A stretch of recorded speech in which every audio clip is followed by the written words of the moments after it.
Ladies and gentlemen, Jalissa is not just a mother, not just a person with a message in her heart, but she is a force for good. And she reminds us of something that we already know, that we were born for greatness, but we've been programmed to fail. And her message is designed to give you a larger vision of yourself beyond your culture, beyond the limited conversations that you've been exposed to, and allow you to leave your past in the past and begin to create a new future for yourself, for your family, and for those you care about. She ain't playing, she's coming for you. That's my story. I'm sticking to it.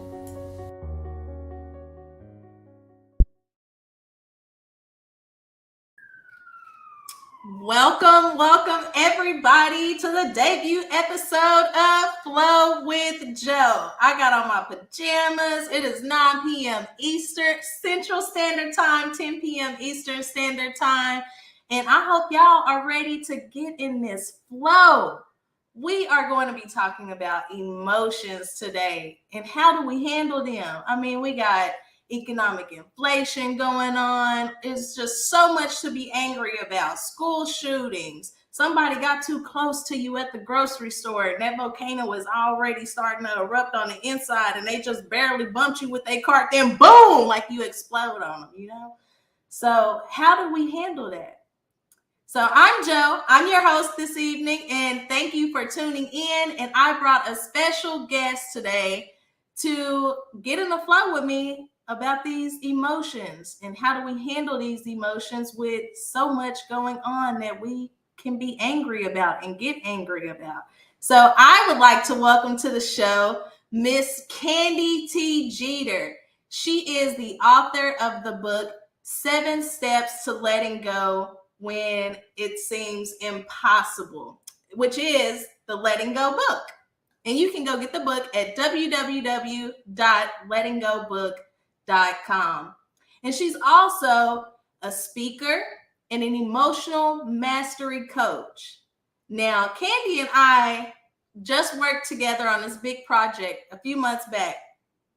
And if it weren't for Candy and the way she handled her emotions and the way, she was calming me through the situation, I probably would have walked out on the whole situation. But I'm thankful that we were able to get through that stressful time together. So without further ado, I would like to introduce you to Miss Candy T. Jeter. Well, hello, Joe. I am so happy to be here. And I'm digging that whole intro, right? We were there live and in color when Les recorded that. And it was so memorable. And I'm so glad that you're using it and inspiring everyone with it. It's the truth. He didn't tell any lies. Oh, thank you, girl. Yeah. I'm glad to be here. Oh, I'm glad to have you. So, Candy, since the pandemic, have you noticed anything with people these days just going on with emotions? Hold on. Actually, first, before I ask you that, I want to ask you, what made you want to start mastering your emotions? The thing that emotional mastery. Yeah. The thing that really spurred me to do this was I could really see how my emotions were affecting my health. Now, mind you, I've always had a pretty level disposition, but what I wasn't really realizing was that I was acting it out on the ends. I was holding it in, my emotions, and I wasn't really processing them. I was moving through life, accomplishing things, doing things, but I was still holding on to the energy of the emotions that I was not processing. And it just turned into asthma and respiratory distress. So Mm, that is what made me go deeper into the mechanics of emotion and work them out within myself. And then I began to share what was working for me with other people so that they could be truly freed of emotional residue, process them, and move on. right. I love that. Wow. So it took like you getting physically ill to recognize and acknowledge, like, man, I got to get a hold on this. Yes. Wow. Yeah. Wow. That takes a lot because a lot of people, that's one thing that I see as power is self acknowledgement, right? Acknowledge, like self awareness. Right. Um, because a lot of people don't like to look in the mirror. No. No. And when you're forced to um, deal with your own emotions, you have to go beyond blaming other people, and you have to immediately say, how did I contribute? How can I contribute in another way that's going to be to my advantage? And we don't realize that when we do things that's to our advantage, that's for our own good, other people are edified by that. So you can Mhm. afford to be selfish when you're doing it for the right reasons because the outcome is going to be for the good of all. Oh, I love that. And so with these steps, is that what when you said you what was working for you, did you also write that in the book, The 7 Steps to Letting Go? I did. I did. And in doing so, it just truly helped me. The letting go step is actually step 7 in the 9 steps to power, which is a larger program that I have that lasts for a few months that helps people truly learn how to process and master their emotions. And letting go was the ultimate step that people got stuck on. When it came time to let go, we had to spend more time on that. So I pulled that step out and I began to expound on it and expand it. And I just turned it into a book and shared it with people so that people could read it, go through some of the things that I suggest in there. And then if they still want to work with me, fine. That's less work I have to do on the back end when it comes to getting them through the program of mastering their emotions. So letting go is a very important, powerful step. Why do you think it's hard for people to let go? Since you said that was like one of the most, the step that you have to like really hone in on Yeah. with some of your clients. Well, when we come into the world, we come before we get here, everything's taken care of for us through the umbilical cord. We get our nutrients. We don't have to use our lungs, right? They're the last thing to develop. So we don't even have to breathe and we don't have to walk anywhere. We don't have to go anywhere. We don't have to do anything. When we come out and we're severing that connection to our power source, we then become aware of our own power. That's the first time that we're able to see, like, wow, I'm here. I have to Mm-hmm. breathe. I have to ask for food. I have to ask to be held. I have to ask to be changed, right? And as soon as you get here, conditioning starts. It depends on how your parents respond to you as to how you have the view that you have in life, right? And so it's not just people who have bad childhood or unanswered calls of security that have a hard time letting go. It's people who are spoiled or well loved, as we would like to call it. Anytime that you are so used to something, whether it be good or bad, the moment you depend on it or you become dependent on it, you lose your power, right? Because you've given that power over to that thing that you hold so dear, right? And you begin to see your power outside of yourself. Well, if my parents come to me every time I call, then my power must be in my parents, right? And then there's a lesson that's going to come with that that's going to teach you that that's not the case.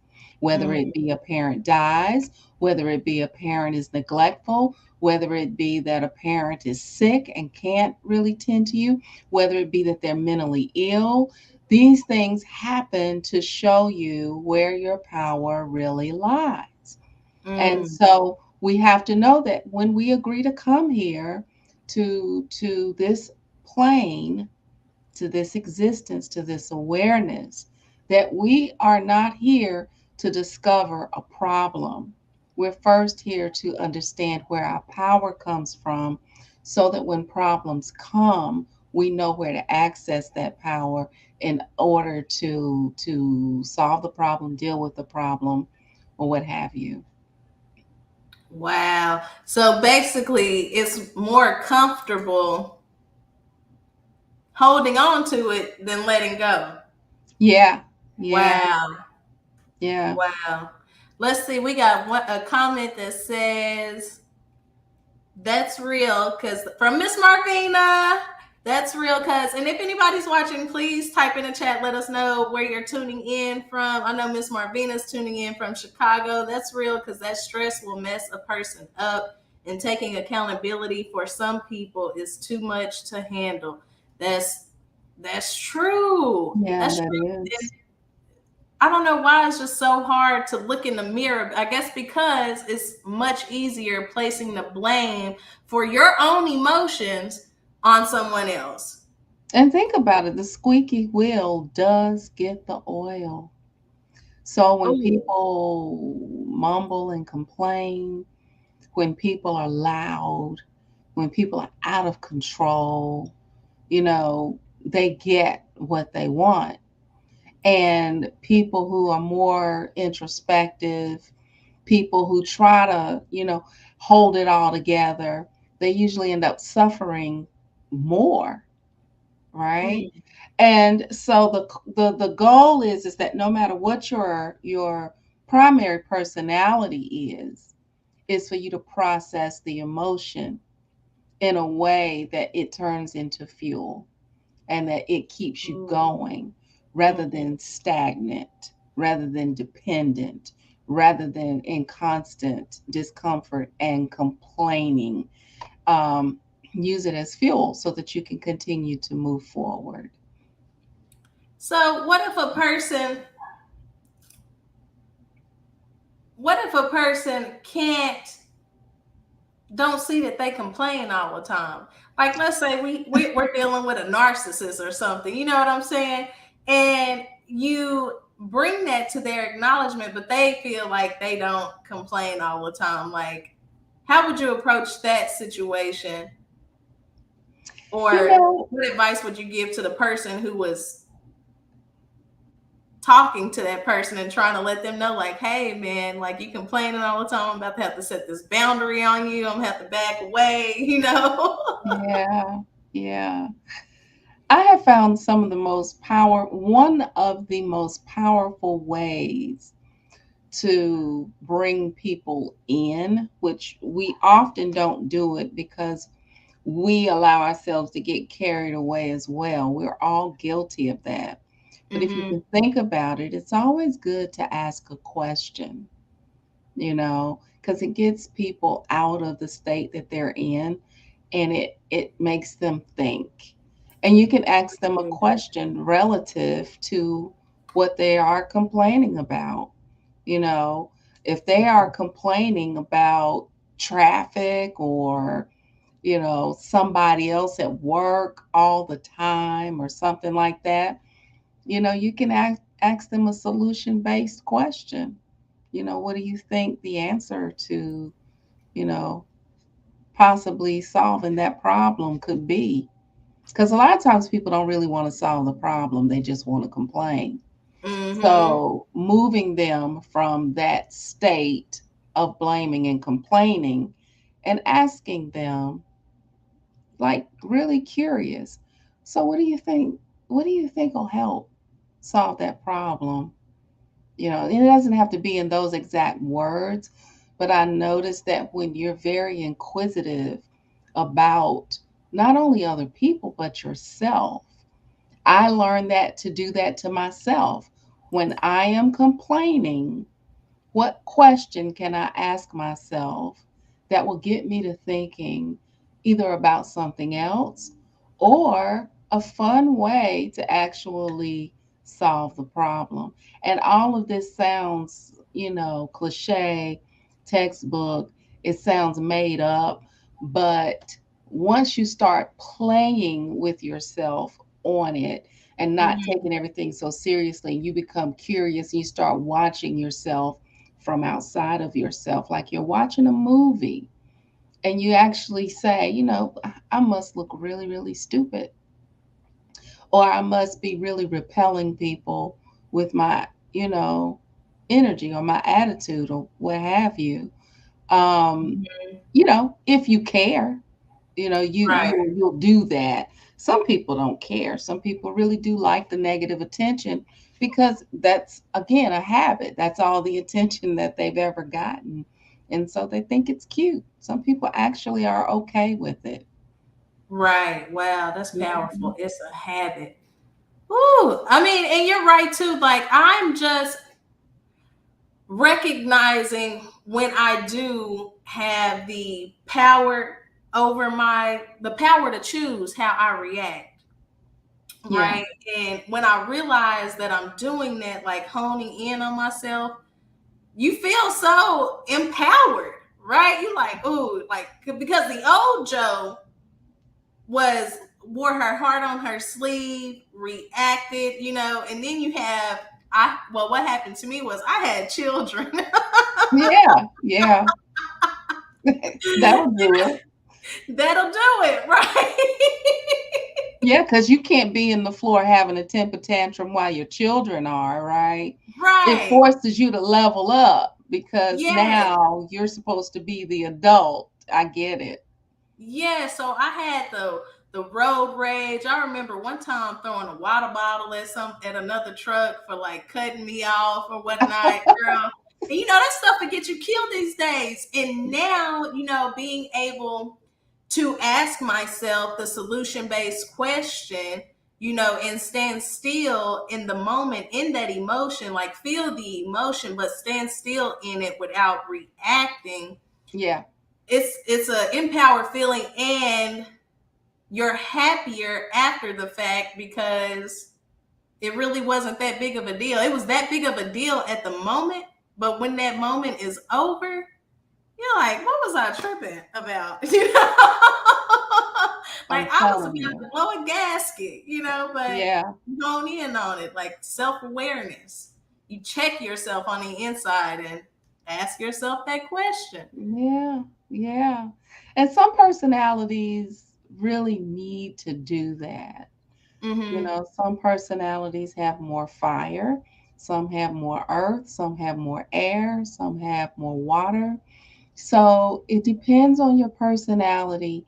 And whatever your personality is, it's best for you to experiment with that and find the best ways for you to communicate so that it's you and not like you're just trying to do what Candy says, because what Candy says may not work for you, right? Right. You may actually get to yourself, you may react very quickly normally.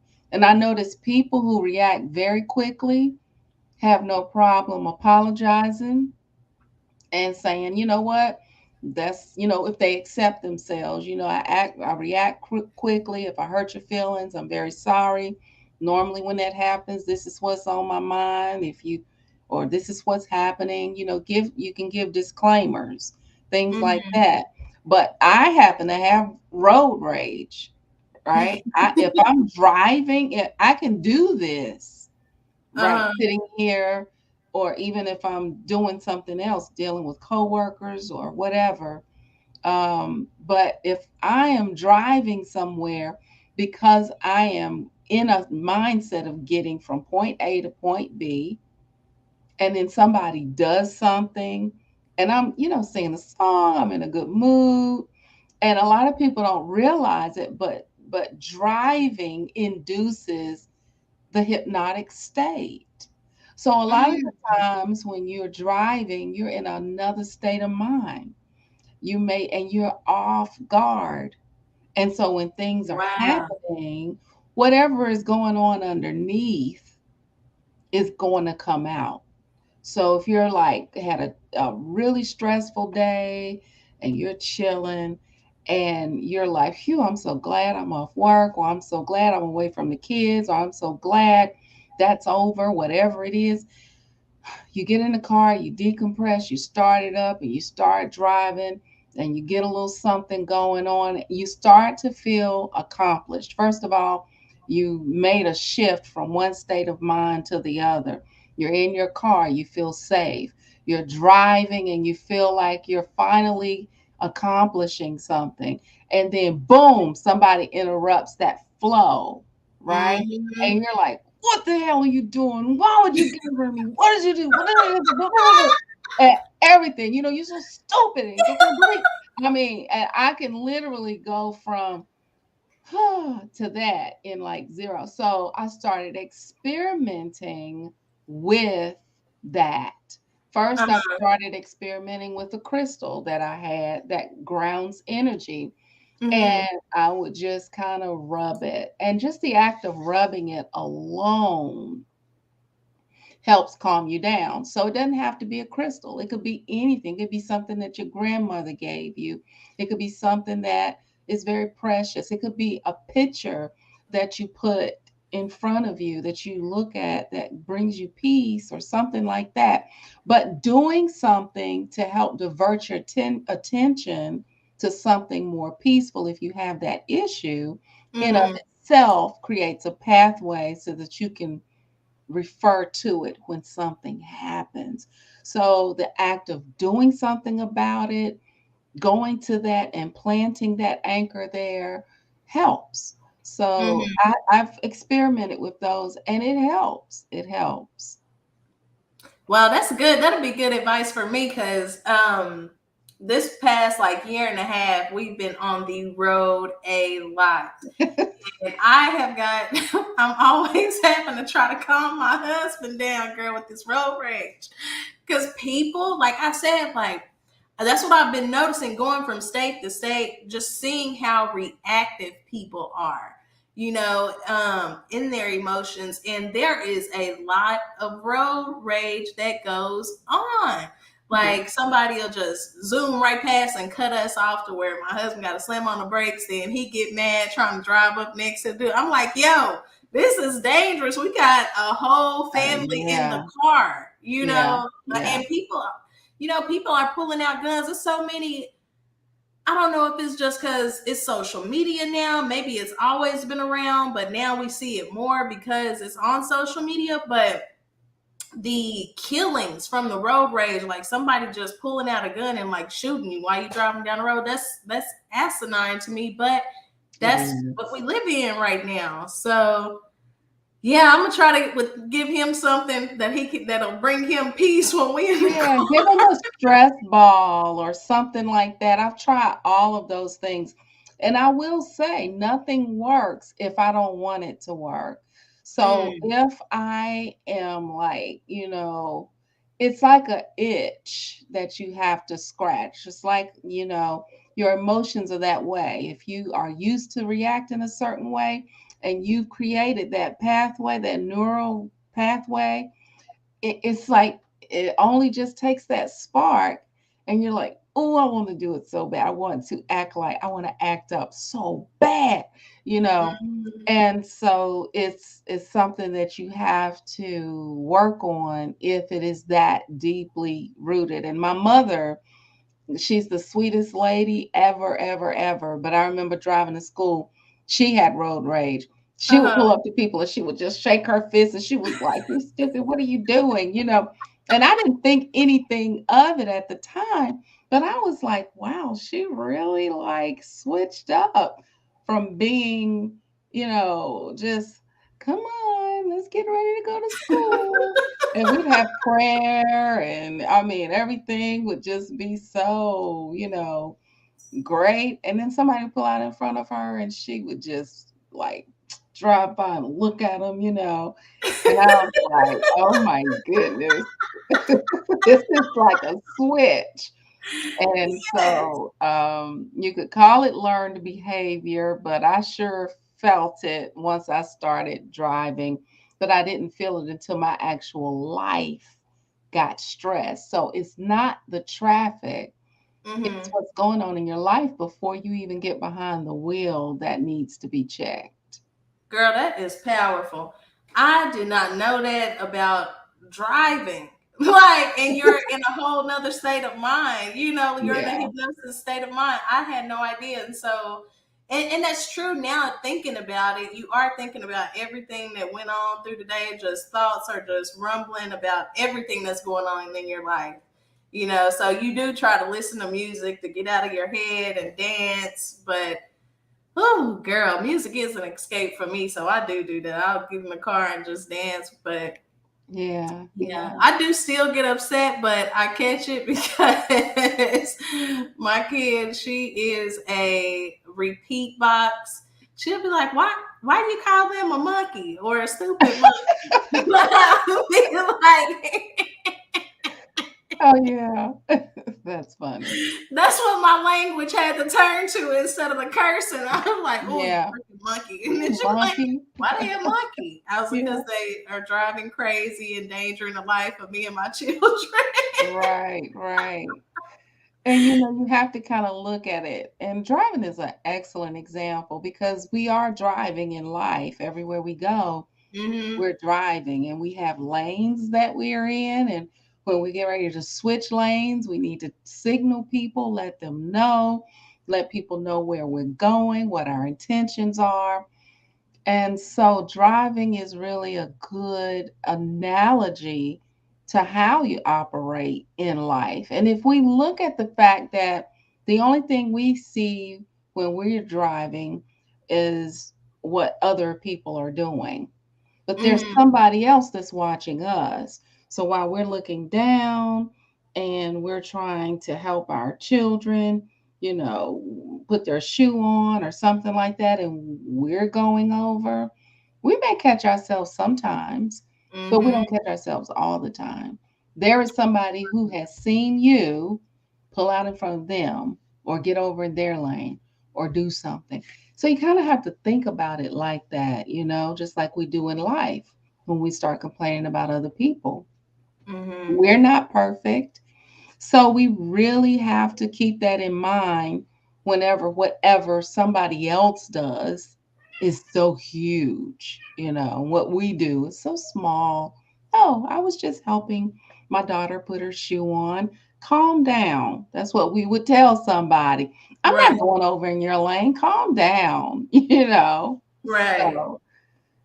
So that's a good example. My kitty cat, I'm gonna let her see if she'll pick me. No, she ain't gonna let me pick her up. She not. She I was call my out up here animals getting out. rugs. I think she want to go out the road. Don't be looking at me Oh, like that, girl. what color is she? She is gray and black. I was gonna show her to you, but she don't like to be picked up. I have one She like has a little couple of anger issues too.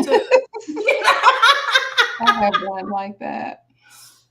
So with the pandemic, like, have you seen an increase in just because I have just, and then statistics show, anxiety, depression, have gone up by like 25%, especially in healthcare workers.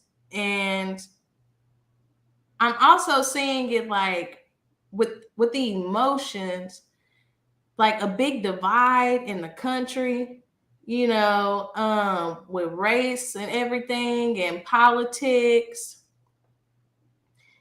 And you never know when you might be at the grocery store. Like, and I say that because this happened to me. I don't know what I was going through that day, but it sticks out of my mind because I was about to blow up on this woman and I had to check myself on the inside. but she just so happened to like be right up on my foot, on my feet when we were in the store Oh, with her wow. basket. So I had to turn around to her like, girl, I ain't say nothing, but I turned around and gave her that look like, back Yeah. up. Right, right, right. But thinking back, it's like, man, if I would have blew up on that woman, like she probably, like you said, perspective. She probably had no idea she was getting that close because maybe she was looking at the chips or Yeah, looking to see what was in the refrigerator. right.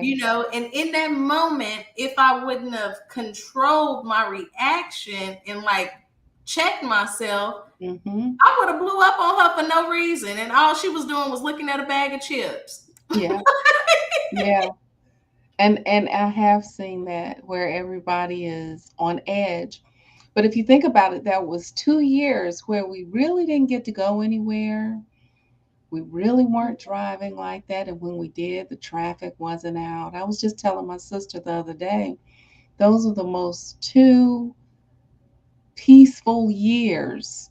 I Mm-hmm. had an awesome time during the pandemic, to be honest with you, because I had a chance to catch up with myself, Mm-hmm. right?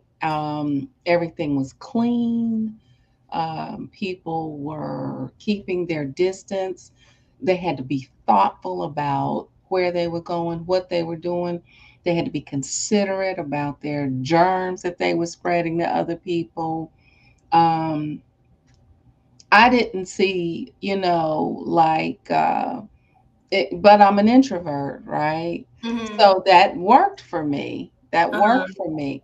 Some of my extroverted friends or people who were at home in marriages that were miserable, people who had small children they were normally used to taking them to daycare, they did not have a break. Those were like the most stressful groups. People who actually got sick, Mm-hmm. they were stressed because their health was in jeopardy. And so, but overall, we had to pause. And then they opened everything back up, and everything that everybody had been dealing with just exploded. It hit a crescendo. And I think this is the fallout. Divorce rates are still up from people being stuck together, realizing that they didn't want to be together. Mm-hmm. Children are have fallen behind in school, so they're more stressed because they are feeling like failures. Mm-hmm. Teachers and students aren't connecting as much because they didn't have that socialization. So the teachers had to come back to school and build up their resiliency, and the students had to build up their resiliency. So people went back to jobs that they hated. Mm-hmm. So they didn't realize they hated them because their resistance had risen so for the job, and they had been forced to do it.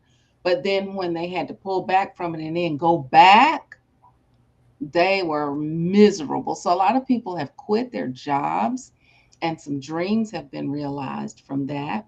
But some people are still stuck trying to figure out what to do. So they're stressed. So we're in a real different place where people have awakened. Think about it. People were not able to go to church like they used to. So those who were addicted to church or dependent on church, that's Mm-hmm. remember when I said whatever you become dependent on loses its power. And you lose your power because you're dependent on it. And so Mm-hmm. a lot of people who were dependent on church, dependent on somebody telling them what to do in regards to God, they had to go inward. They had to check in with themselves. They because I always tell people God doesn't have an address. Right. Yes. You can't say God lives at uh 2001, Church Morgan Lane. Street. Yeah. Yeah, because God doesn't have an address. God is in you. And Right. when we don't realize that, then we run here and we run there and we're looking for this and we're looking for that. All of that is a part of emotional mastery, to understand there's nowhere to go except in you. But it takes a while for people to figure that out. Relationship after Mhm. relationship, child after child. Oh, I want to have children because I want somebody to love me. Well, when you have those children, they don't love you. You're teaching them how to love.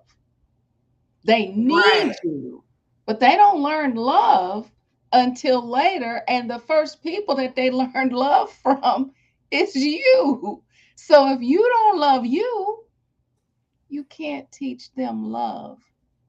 And then when they Yes. grow up constantly feeling like they have to be responsible to make you happy and they hate you for it, then you're confused and you say, "Oh, I thought I was having kids and for you to love me and they don't even love me." But you never loved them. You used them, you Mhm. know. And so you have to be conscious of what you're doing and why you're doing it and take accountability and redo it, tell a different story, you know? Girl, that's gonna hit deep with some folks on that part. Yeah, yeah. 'Cause the truth hurts, and that was deep, but that's true. That's true. You know, especially that part about the kids. Like you never loved them, so how do you expect your children to love you? Girl, I see that so much. That's why that hit home when you said that, and that's why that's gonna Yeah, disrupt so many things, so many thoughts when they go and listen to this broadcast. yeah. Honor your mother and father, but it doesn't say like love them. Right, You know what I'm saying? And to right, honor them simply just means to acknowledge them. right. I Yeah, acknowledge you as my mother or my father, but you never really showed me love. So I'm loving you, you know, through the eyes of God, but that's not necessarily going to give you the warm fuzzies that you're looking for, right? right. And as a parent, you know, so I mean, I did that honestly, that's what almost 90% of my clients, I thought people were going to be coming to me about their marital relationships, but they come to me about unresolved parental issues. Wow. And it's amazing to work with people in midlife, my age, who are still seeking the approval of their parents, you know, Yes, even in their death. yes, Yeah. girl, that was deep. Because I see that in some people, you know, that are older too. Girl, Yeah. yes, It's deep, yes. layers deep. Why do you think that is, though? They're the first people you know. They're the first people you know, and you're like a sponge. You're wide open when you come here. You're wide open, and so you come here with this, you know, this space to be filled, and your parents are just throwing stuff in there. They're Mm-hmm. throwing stuff in there. They're throwing the idea of love, the idea of God, the idea of culture, the idea of the concept of who you think you are. You know, from the moment you're born, you ain't nothing but a crybaby, or you ask too many questions, or that was me. My parents said I asked too many questions, and I still ask questions, right? And then I Yeah. just said that today. I was like, when you're dealing with somebody, ask them a question. And my parents, they just could not get into their groove of life if I was around, because I'm like, why is this happening? Why is that? Get up, let's go to church. Why do we have to go to church? I wanted to know. I would ask questions like that. Why do we, who said we have to go to church? Why do we have to go to church? Why are Right. churches split between black and white? Why are white churches over there and the black churches over there? I was asking all kinds of questions. All of those questions were asked at the age of 5 or younger. Soon as I would notice something, I would just ask a question, right? Yes, and that probably challenged their thinking a lot. So that's probably why they tried to dismiss you with the questions. Like, My you mama don't have said, the I answer for that. she said, I don't know. I would ask them until they just said they didn't know. I don't know, Candy, be quiet. That is so crazy. You said that about the black and white churches. Like, I have a cousin who is like writing a book about this and about, religion. I can't say too much about the book, but that was one of the, he called me today to read me the first chapter, and I was so honored. I was like, oh my gosh, like, thank you for, giving me that, because I know how it is. Like, you don't want anybody to read your work till it's done. Right. But he just let me in a little bit on that first chapter, and I was like, whoo, this is gonna be powerful, because there's so much controversy in that. Like, why, is religion so split up between Yeah. the black churches, white churches, Asian churches? It just seems to be like a big division It, in it, it people. is. And to be honest with you, that goes back again when you're talking about emotional mastery, understanding that all things are connected. It really, really helps. Then that way you're not so caught up in all of the divisive tactics that our world actually runs on.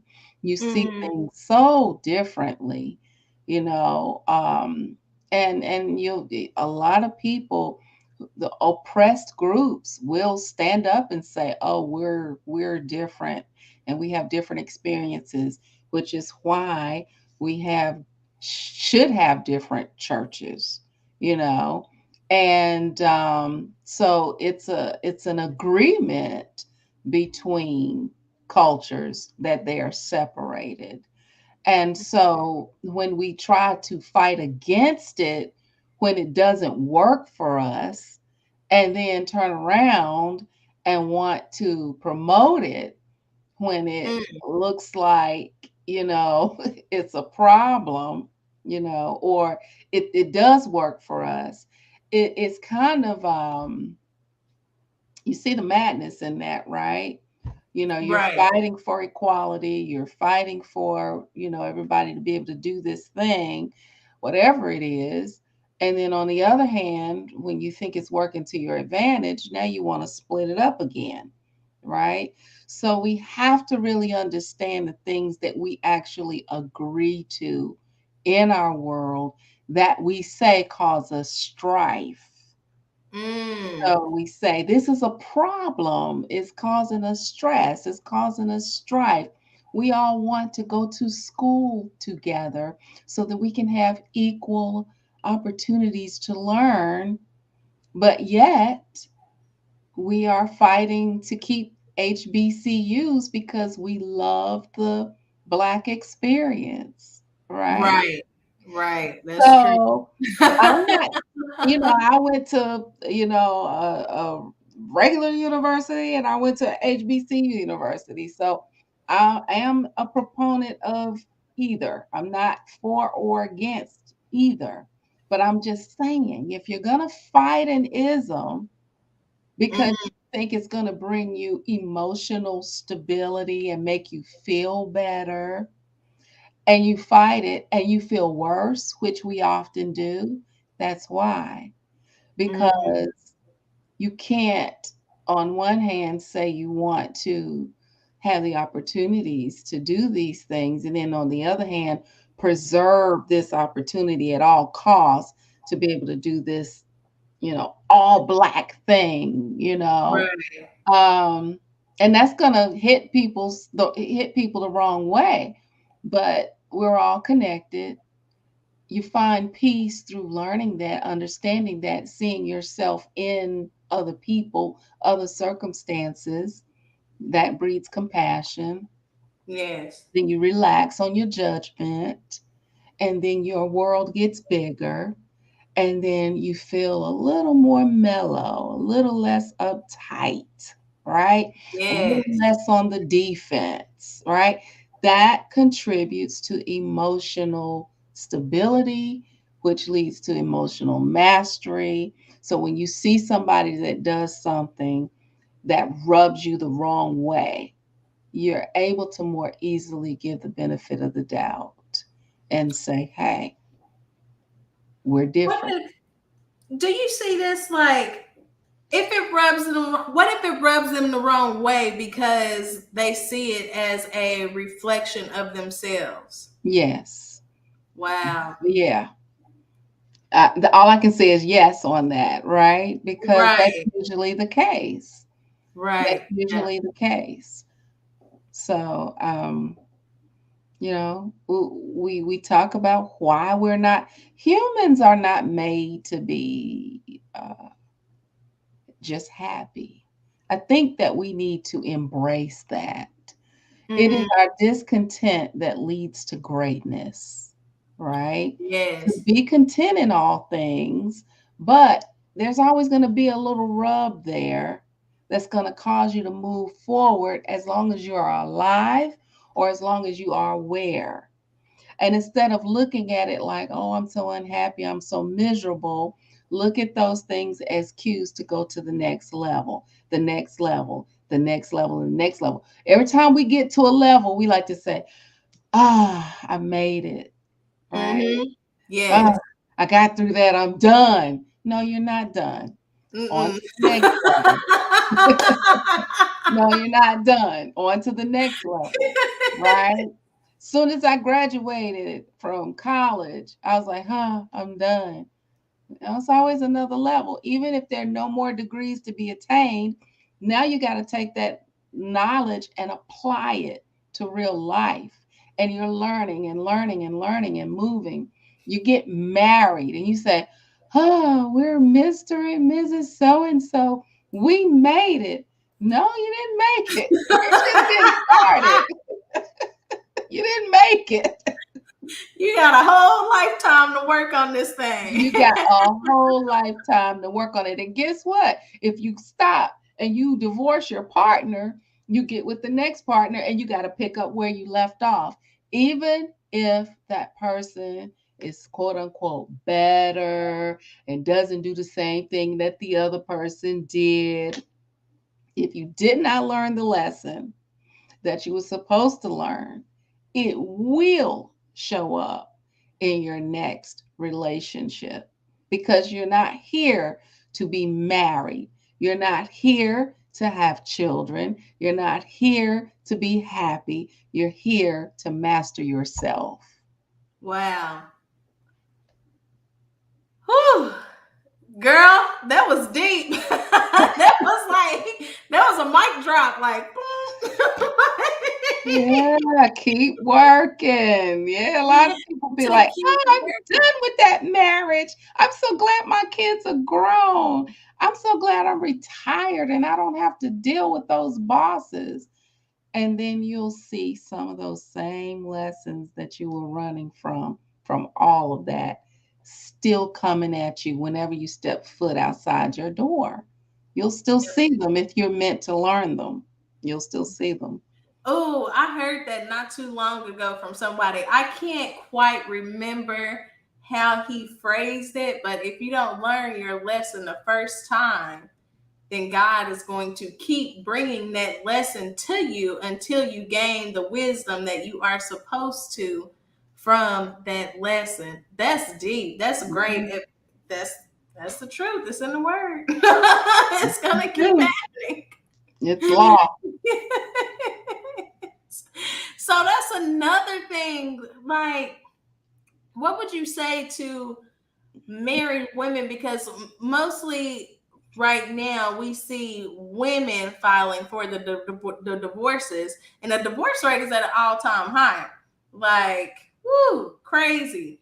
So what would you say to a struggling marriage, or either woman or husband in the marriage, and they're ready to give up on that marriage? What would you have them do if they're basically reacting in that emotion instead of sitting back observing? Well, when I see, okay, so, there are things that I can't even talk about in regards to my marriage and my divorce, right? It was very, very deep. It was a lot of things that were going on that, at that time made it unbearable, right? Not, physical beatings or anything like that, but it was very, very major. Mm, And so there is so many other levels of literal abuse that mhm, partners take themselves through. Addiction is a huge one that sometimes people can make it through that and sometimes people cannot. Depends on the state of mind. You got mental illness. You got a lot of things that can really put a family in danger and mhm. make it so that the person or persons have to leave for safety, right? Right. That's one thing. Now you have people who just say, I don't like them, they get on my nerves. Um, those kinds of things, that's not a reason to leave. I'm Mm, not in love with them. That's not a reason to leave if you have children, you mm. know, because that wears off and you fall in and out of love on a regular basis sometimes, you know. Right. And sometimes it takes somebody who has been married at least 10 years to understand that, right? Mhm.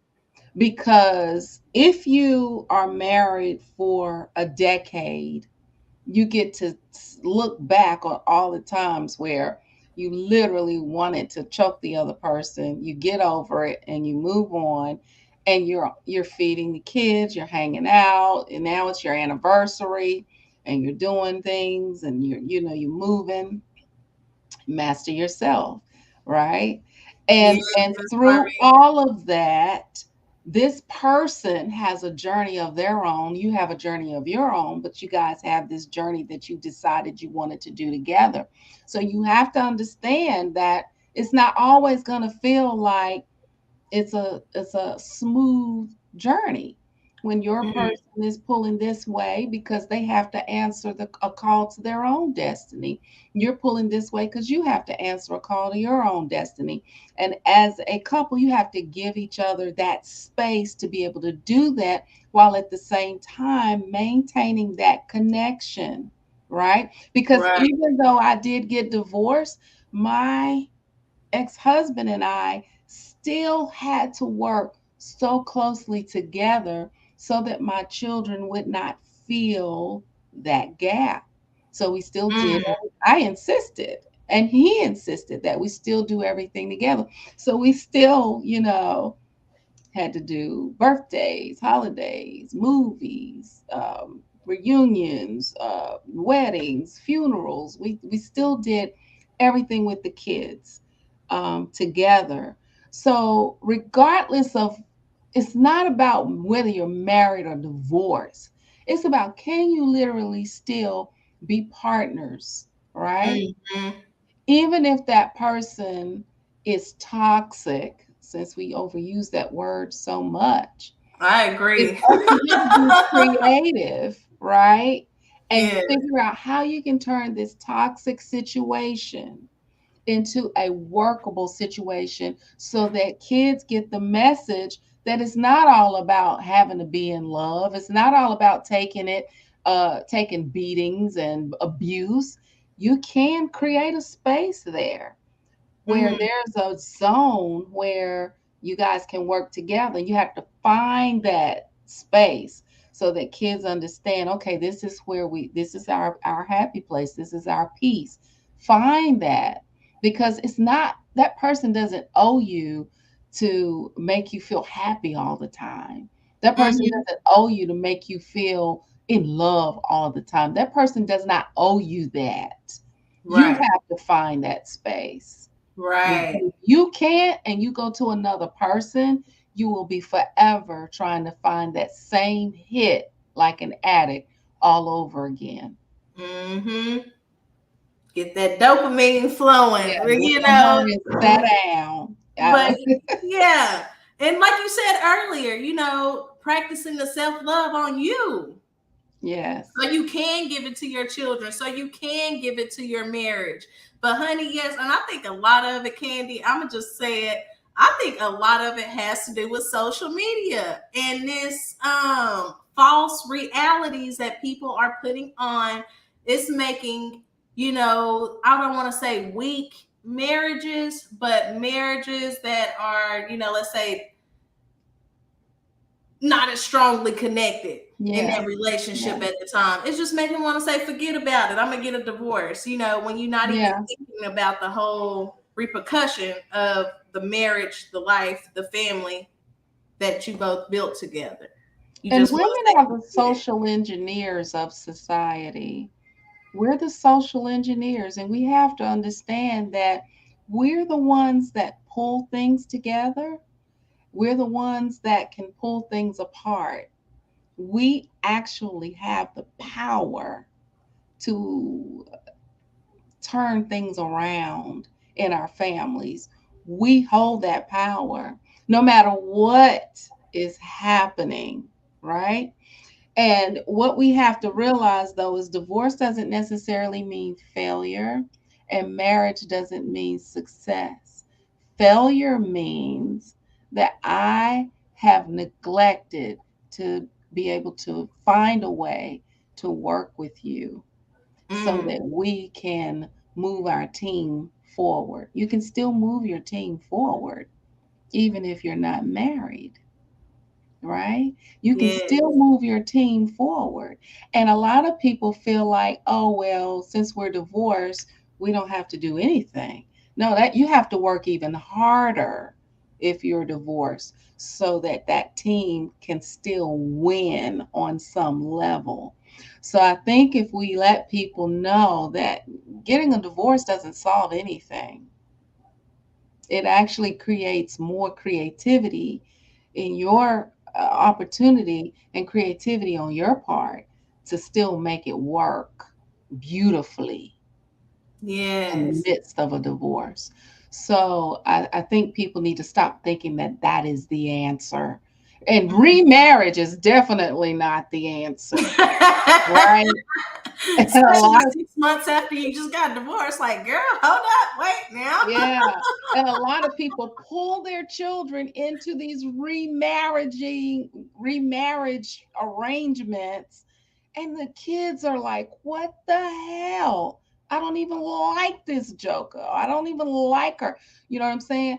And they feel Yes. like because they're kids that they don't have any rights to say, no, I don't feel comfortable around that person. Or no, I don't love that person as much as you love that person. We don't even give the kids the right to even feel that, you know. So that is such a part of emotional stability and happiness and and what we're talking about.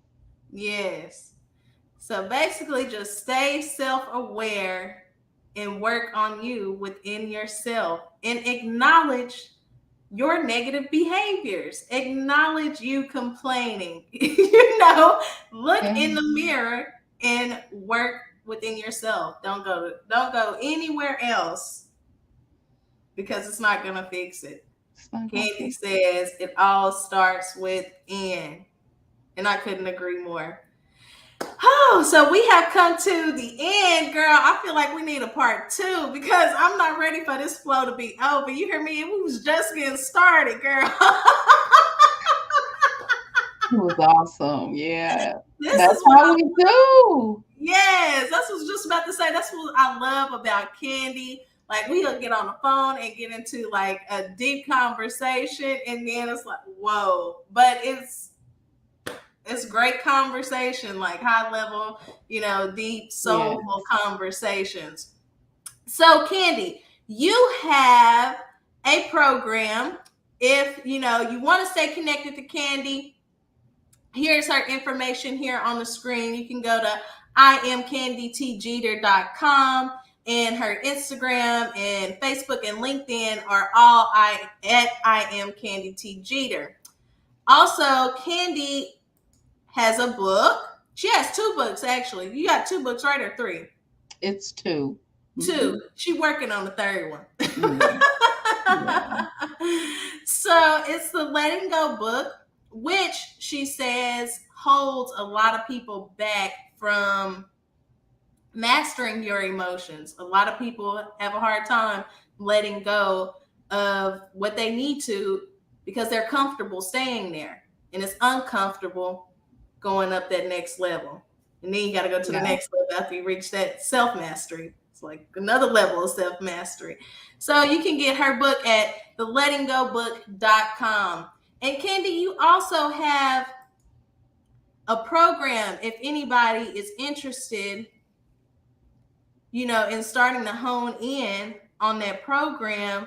And it's the 9 steps to power. Let us know a little bit about the 9 steps to power. Well, I want to acknowledge Lisa, who says it takes self discipline, because discipline is one of the 9 steps as well. Oh, I just saw that. Yes. Emotional discipline. Yeah. And it does take discipline. It does take discipline. You can't really even do this without it, discipline and desire.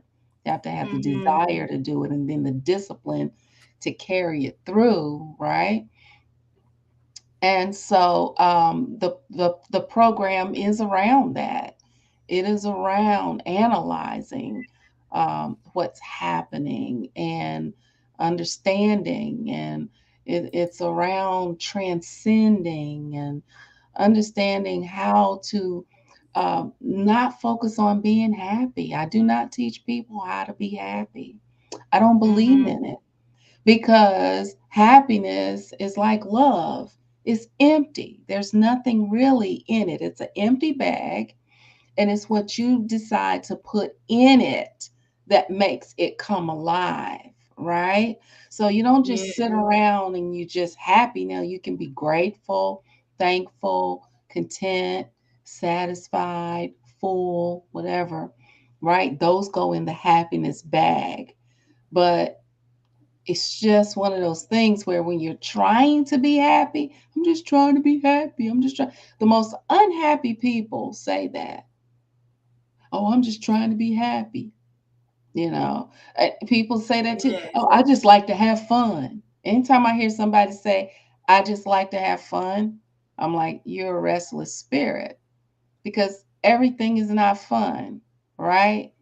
You Right. get to happiness by doing the things you hate to do, right? Yes. I feel happy after I finish my laundry. Yes. I Right. feel happy after I get through my 24-hour fast, right? I feel Yes. happy, like, yes. So what precedes happiness is always going to be something that causes you some type of pain, right? I'm happy after I finish my workout. Whew, I didn't think I was going to make it, but I made it. Yes. You know what I'm saying? So I think people are just trying to be happy all the time, and that is what's making people unhappy. So my Yes. program teaches people that. Yes, I love that because, just because we're talking about how to hone in on these emotions and to master them, that doesn't mean you're not meant to experience them. No, God gave us 27, it's probably more than 27 emotions, but these emotions for us to experience them, sit in them, just don't react on them, but sit in them, feel them, and don't stay stuck in them. You There you have go. to move You out of got that. it. Yes. And that's another thing to happiness too. You try not to, like you mentioned earlier, you try to bottle it in and not feel it, not experience it. But we are given these emotions to be experienced. We're That's right. human. Yeah. And I'll finish off with that word. Um, one of my favorite scriptures is Proverbs 29:11. A fool always loses his temper, but a wise man holds it back. And we'll just drop the mic on that. Awesome. Don't you love it?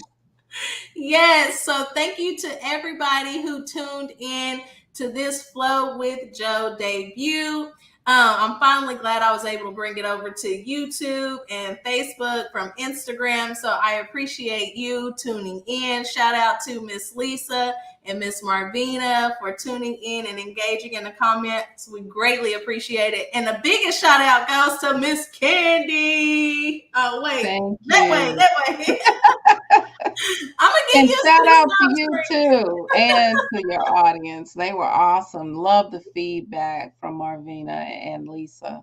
Yes. So, guys, that is the end of our show. Candy, definitely are going to have you back. We maybe need to get our own, round table talk going, Love it. because we have great conversations. Love it. Yes. And so thank you everybody for tuning in to the Flow with Joe. Make sure you like and subscribe to the page, and we'll see you guys back here to get in the flow next Monday, 9 p.m. Central Standard Time. Thank you for watching my mom's show. I see you next Monday, but hit that like and subscribe and join in that bell. And I'll see you guys later for this latest post. Monday, always a Monday. So make sure to watch my mom's channel every Monday. Bye guys. See you later. Now that